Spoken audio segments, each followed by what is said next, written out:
একটি সংখ্যার 5/6 অংশ থেকে 4 বিয়োগ করলে সংখ্যাটির 1/2 অংশ হয়, তাহলে সংখ্যাটি কত নির্ণয় করতে বলা হয়েছে।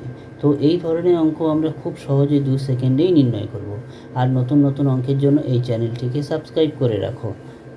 তো মনে করি সংখ্যাটি হবে এক্স, তাহলে শর্ত অনুযায়ী কি হবে, 5/6 x minus 4 equal to 1/2 x. তাহলে কি হবে, 5/6 x minus 1/2 x equal to 4, কত হবে 6,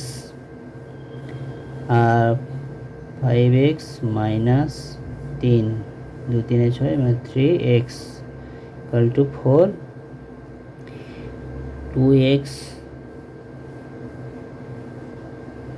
2x by 6 equal to 4, 2 2 4 x equal to 12। এটাই হবে কারেক্ট অ্যান্সার। তো আরও নতুন নতুন অঙ্কের জন্য চ্যানেলটিকে সাবস্ক্রাইব করে রাখো।